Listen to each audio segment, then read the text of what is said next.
kayaking, a fjord over there. I have no idea what to expect except beauty. That's what I'm told. Dane's gonna hook us up though. Give us an adventure of a lifetime, he says. Freshwater fjord, sea kayaking, hopefully seals. It's gonna be cold tonight, for sure. Bear bangers, bear spray, big ass army knife, saw, shovel. Perfect. These wet bags, utmost importance. The last thing you need is for all your clothes to get wet, or our camera gear for that matter, then we're in big trouble. But I think we'll be okay. Let's rock and roll.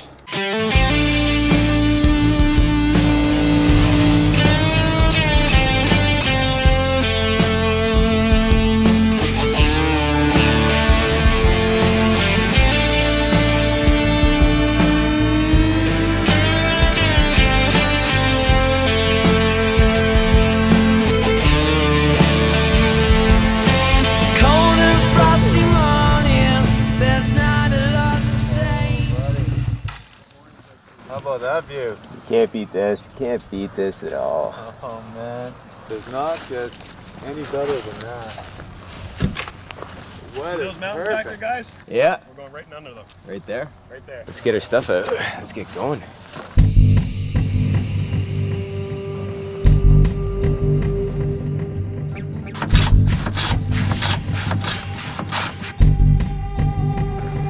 Sea kayaking. Never done it before. Looking forward to it.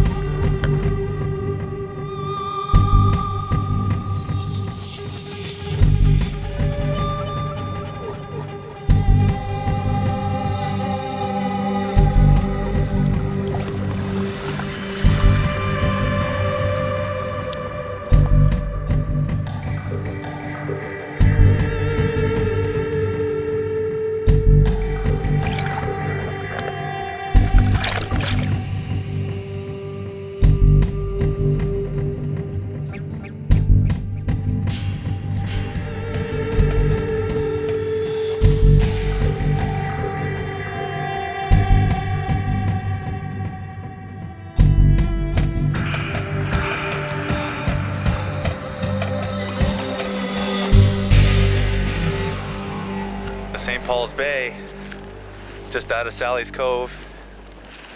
Almost a 3-hour paddle. Unbelievable views.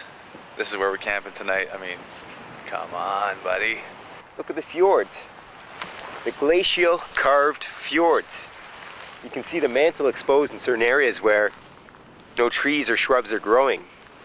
Imagine having this in your backyard. Thank you, Dane. Thank you for this experience. Dane's been here since forever. He's a true Newfie. His grandparents lived here, their grandparents lived here. Part of the reason why we're in Newfoundland is to find out how the people got here. So to hear his perspective and tell us these stories of the natives that were here 3,500 years prior to the Vikings is huge. And now I'm standing, potentially, in an area where they camped out as well. Literally just got our tent set up. And a young bald eagle just flies over our heads. Lands on the beach over there and he's having his way with that fish. It doesn't get any better than this.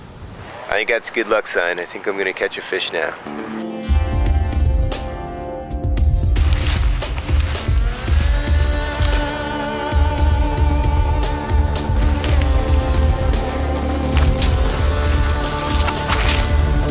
Serious bushwhacking back through here. The boys are kayaking up the river. I didn't know we were gonna keep kayaking, so I put all my dry clothes on, my dry shoes and all that. So I said, screw it. We're just gonna hike up along the side of the riverbank. Can't wait to see this 50-foot waterfall. JD's bushwhacking because he doesn't want to take his shoes off. I don't know if this is better or worse. Find out pretty soon. Here we go.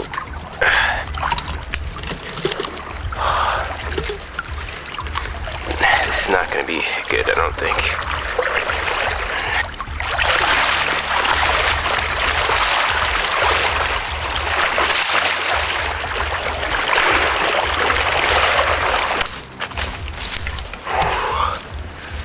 Whose idea was this? This waterfall better be true beauty because, all right, I'm taking the highland. In our country, the trees go so thick, you gotta look for small openings. I mean, yeah, you're walking through, trees might be like this in front of you, but this is better than that. And sometimes, yeah, it gets that way. Then you can't avoid it. You gotta just hammer down and walk through it. I mean, you can't sort of puss out in this country. It's not a country to take on seriously. Because this is the shit that'll slow you down. And if you get bad temperatures, that's the shit that's gonna cause you to slow down so much that hypothermia is gonna set in if you got bad conditions. So I mean, traversing land in Newfoundland, yeah, our mountains might not be that high, and yeah, it might not look that difficult, but once you get bogged down in it, you're pretty much out of it. The path seems to have disappeared. We've lost Dane. Now we're bushwhacking through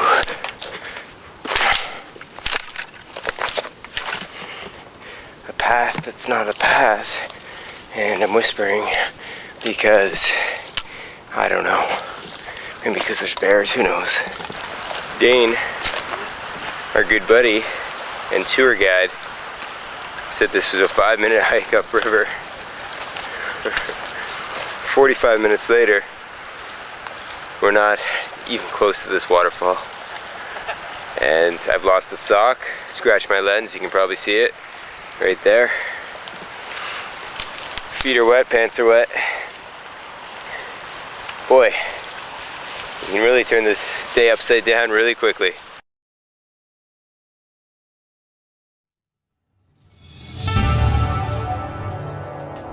You know the raw power of it. You can hear that roar, you hear the pounding, you see the spray.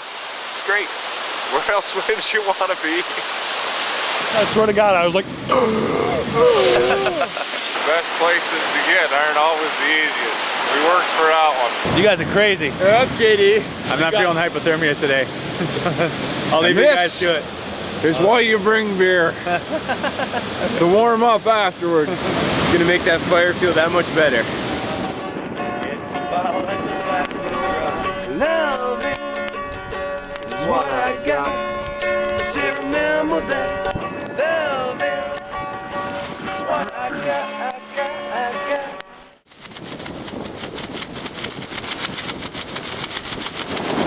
Little nervous this morning. Even the guides are like, holy smokes, I've never seen whitecaps in this little bay here before. The wind's gusting at about 50, 60 kilometers an hour, and it's coming right in our face. It's gonna be a battle to get out of here. The swells are gonna be about 5-6 feet high. You can expect that a few of them will go right over your head.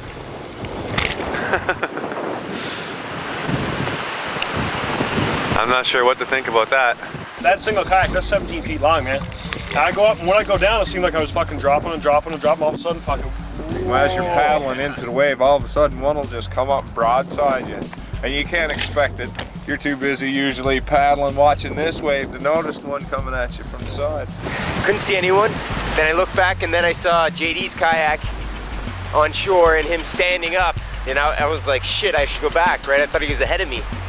And just trying to turn around from going into the wind to turning back, I couldn't even do. I literally had to stop paddling, keep my nose in the wind, let me be pushed back a little bit. And then when a big wave comes, paddle hard, go over top. Finally I made it to shore. This is stupid, we shouldn't even attempted going out there. I think we're gonna have to get a boat or something because I don't have a change of clothes and I'm soaking wet right now. I thought for sure they're gonna have to send out a rescue party.